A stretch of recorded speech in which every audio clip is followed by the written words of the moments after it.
है और हनुमान बेनीवाल जी आपको भी। लेकिन सवाल यह है कि क्या अंदर आने वाले इन लोगों को, आरोपियों को, क्या हम ये कह के छोड़ देंगे कि ये बेरोजगारी की बात उठा रहे थे और देश में बेरोजगारी है, महंगाई है, इससे ये त्रस्त थे?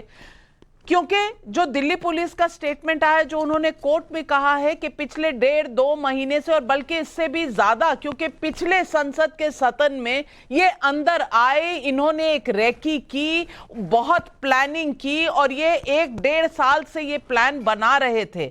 तो इनको बस युवा कहना, विरोधी कहना ये काफी है, या इस पूरे जो जाल इन्होंने बचाया इसको देखने की जरूरत है? और इस पर संसद में अच्छा होता अगर सबके सुर एक साथ सिर्फ सुरक्षा पर बात करते, राजनीति पर नहीं। देखिए, कल जब संसद पे ये एक तरीके से अटैक था, 22 साल पहले जिन लोगों ने शहादत देके तो पार्लियामेंट अटैक हुआ था, हमें बचाया, पूरे देश के सम्मान को बचाया। कल के दिन को चुना इन लोगों ने, और आप वीडियो के अंदर भी देख सकते हैं कि एक शख्स कूदा, दूसरा लटक रहा था, और पीछे मुड़ के आप देख रहे हो, मैं आगे से दौड़ता हुआ आता हूँ, उसको दबोचता हूँ, पीछे से मलूक जी भी आते हैं और कई सांसद आते हैं। और देखिए मैडम, जब इसको बढ़ा रहे थे पार्लियामेंट को, तब ये बात सामने आई थी कि आनन फानन में पार्लियामेंट बना के आप रिकॉर्ड मत बढ़ाओ, ये सुरक्षा की दृष्टि से भी ध्यान रखो।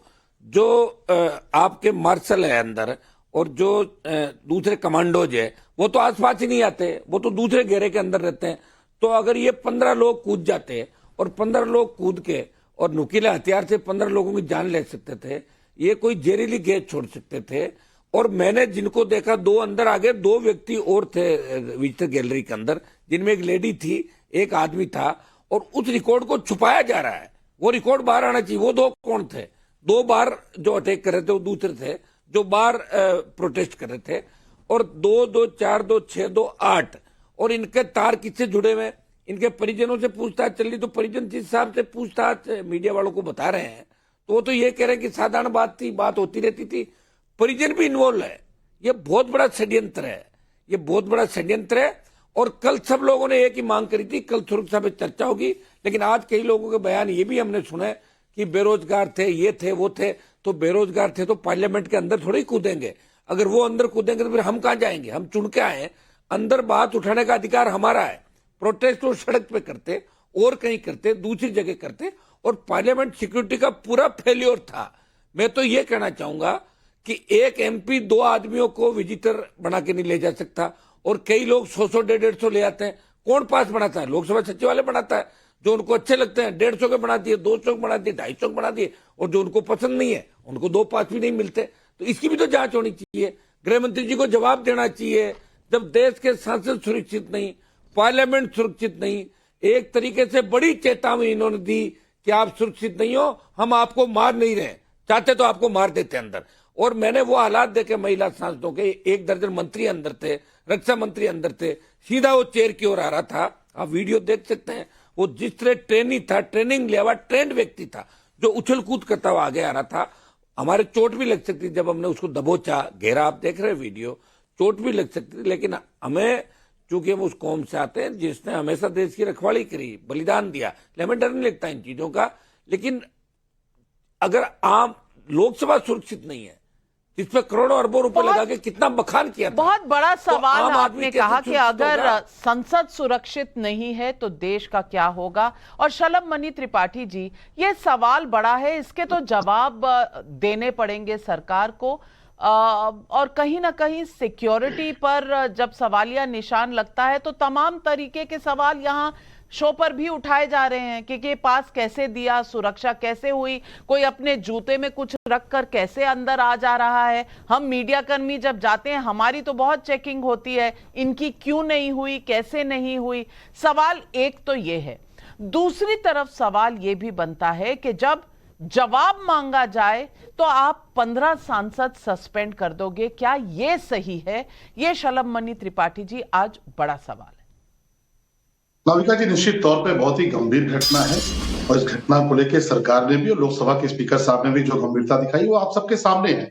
जो कार्रवाई हो रही है, जो जांचें हो रही हैं, बहुत सारे तथ्य निकल के आप सबके सामने आ रहे हैं और निश्चित तौर पे कार्रवाई होगी। जिस प्रकार की आपने देखा होगा, जिस प्रकार से गिरफ्तारियां हुई हैं, लगातार पूछताछ हो रही है।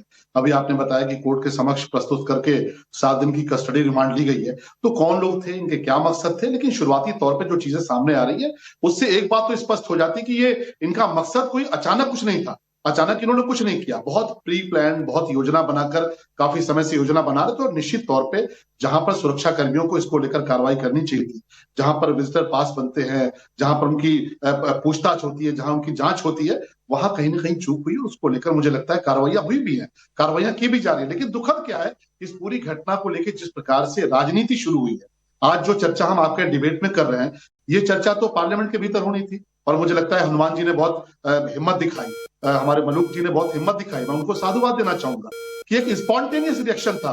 ये कल जो घटना हुई और जिस प्रकार से हनुमान जी दौड़े, मलूक तागर जी दौड़े और जो मेंबर ऑफ पार्लियामेंट दौड़े, वो एक त्वरित प्रतिक्रिया थी। और मुझे लगता है कि देश यही त्वरित प्रतिक्रिया चाहता है कि देश इन मुद्दों पर, इस प्रकार की घटनाओं पर एक होकर लड़े। कल वो त्वरित प्रतिक्रिया नजर आई, लेकिन आज जब सोची समझी प्रतिक्रिया देने की बारी आई तो आपने देखा कि किस प्रकार से पार्लियामेंट के भीतर किस प्रकार का नजारा देखने को मिला। और पूरी दुनिया देख रही होती है जब हम इस प्रकार की कुछ करते हैं। और मुझे लगता है कि ये स्पीकर साहब का अपना विशेषाधिकार है कि अगर कोई उनकी बात को अनसुना करता है। मैंने देखा कि किस प्रकार से राज्यसभा में जो सभापति महोदय वो किसी एक सदस्य से कहते हैं कि भाई आप छोड़ दीजिए सदन को, उसके बाद उनकी बात को अनसुना किया जाता है। हम लोग भी एक सदन के हिस्सा हैं, हम सदन का सदस्य हैं, लेकिन अगर स्पीकर ने कह दिया तो स्पीकर की बात सर्वोपरि होती है। और स्पीकर किसी दल के नहीं होते, वो सभी के लिए होते हैं, सभी की बात सुनते हैं, सभी की बात को रखते हैं।